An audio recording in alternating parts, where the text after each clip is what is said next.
Baik semuanya, tolong diam ya.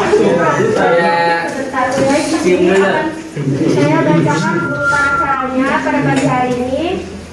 Yang pertama itu ada pembukaan, yang kedua ada pemaparan materi, yang ketiga ada sesi games. Untuk sesi games ini ada hadiahnya dari juara 1, juara 2, dan juara 3. Untuk hadiahnya itu beda-beda ya. Cepet-cepetan. Oh iya.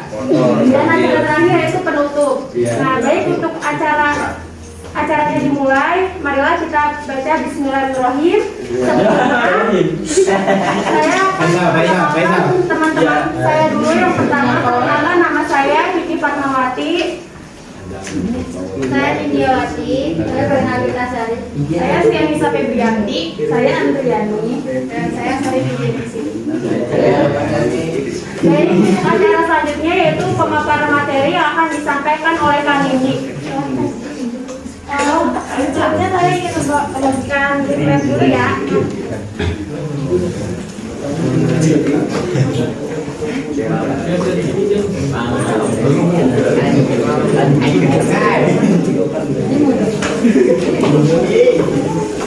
Tuh, Saro.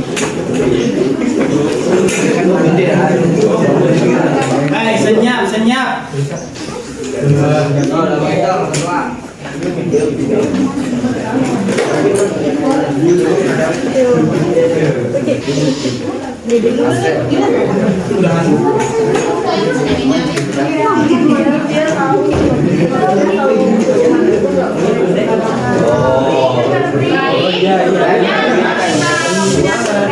Kenapa diam?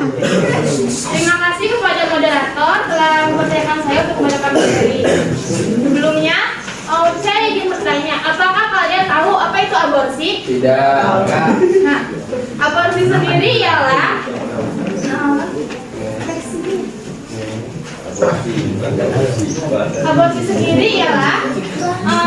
bahasa ilmiahnya itu abortus provocatus, cara penghilangan atau cara yang sering digunakan untuk menggugurkan kehamilan tidak diinginkan.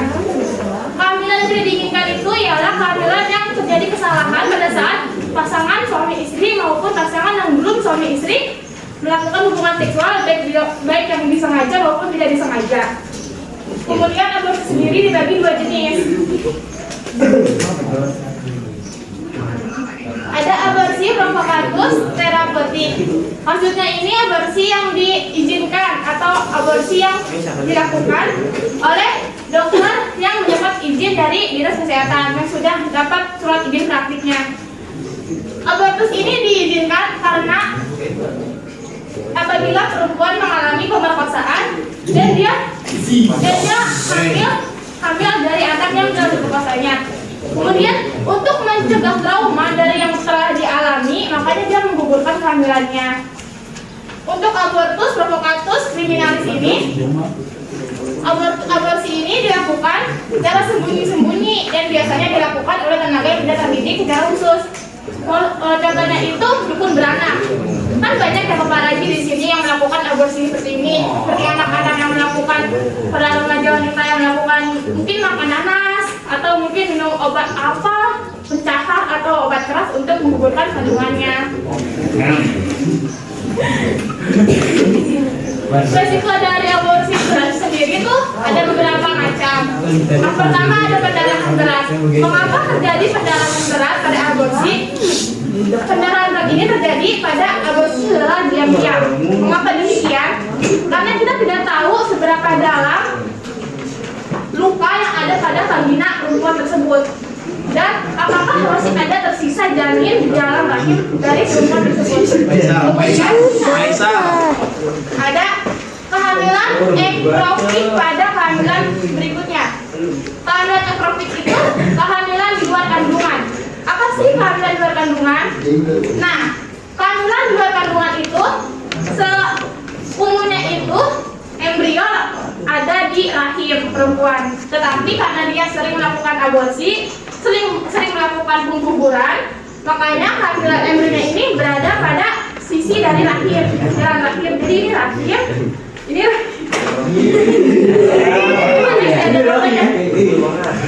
next lagi.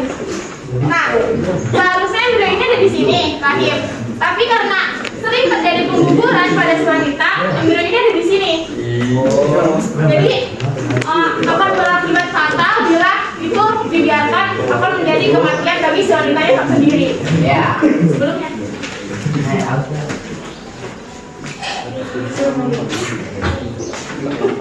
Kemudian cedera pada rahim atau infeksi akibat aborsi yang tidak tuntas. Seperti yang tadi, aborsi secara sembunyi-sembunyi atau diam-diam itu akan mengakibatkan cedera pada rahim karena dikeluarkan secara paksa oleh si wanita tersebut.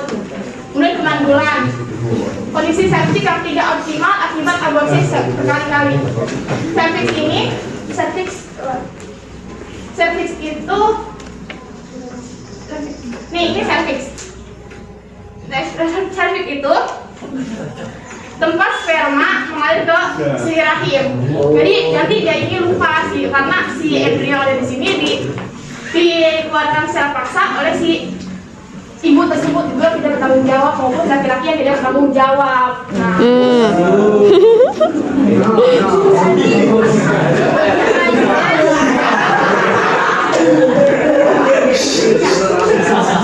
Baik, selanjutnya pengembangan materi yang akan saya lanjutkan pada materinya. Silakan penelitian.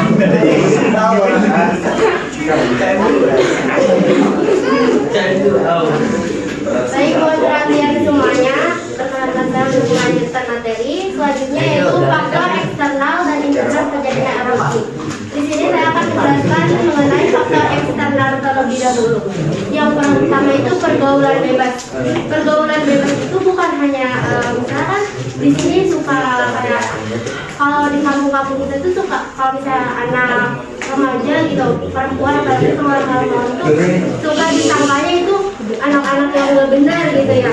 Karena kita sebagai perempuan itu harus bisa menjaga diri. Menjaga diri itu kita tahu batasan-batasan.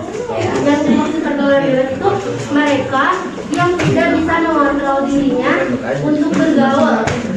Entah itu mereka pacaran yang terlalu kelewatan ataupun semacamnya ya. Kemudian perkembangan teknologi media sosial. Nah, di media sosial ini terkadang banyak video-video yang tidak mendukung. Nah, apalagi sekarang suka banyak iklan-iklan kayak misalnya kita lagi main game terus muncul iklan itu penggunaan media sosial yang tidak dibolehkan atau media sosial yang melenceng. Selanjutnya itu ada faktor internal, kurangnya pendidikan seks sejak dini. Pendidikan seks sejak dini itu bukan seperti pendidikan yang anak masih kecil dididik yang kayak benar gitu, tapi pendidikan seks dini itu seperti kalian bisa punya adik kecil nih yang baru ngerti misalnya umur 3 tahun, 2 tahun, itu bisa kita didik pendidikan seks dini seperti tubuh kamu itu pribadi kamu, privasi kamu. Jadi jangan izinkan orang lain untuk menyentuhnya ataupun melihatnya. Itu bisa diterapkan untuk anak-anak yang baru mengenal dunia gitu. Ya, Gerah banget. kurangnya pengetahuan tentang kesehatan reproduksi. Kita sebagai wanita itu harus tahu betul mengenai kesehatan reproduksi kita. Nah, dimulai dari menjaga kebersihan seperti Sampai asin. hygiene gitu ya. Intinya kalian bisa bersih-bersih. Nggak segitu Sarah. Kalian tahu yang mana yang enak buat digunakan, yang mana yang tidak. Kalian yang paling paham pokoknya untuk reproduksi juga kita jangan sebenarnya untuk kita mencari tahu. Sekarang itu media sosial udah sangat canggih, jadi kita bisa lebih memahami ketimbang kita nunggu informasi dari sekolah. Kita bisa searching apa aja yang baik untuk kesehatan reproduksi kita.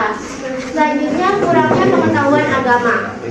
Untuk agama ini kita balik lagi ke diri sendiri, kita yakini lagi ketentuan agama kita tuh kayak gimana sih. Agama kita memperbolehkan tidak ya, agama kita mengizinkan tidak, agama kita memperbolehkan Setan mulu ini.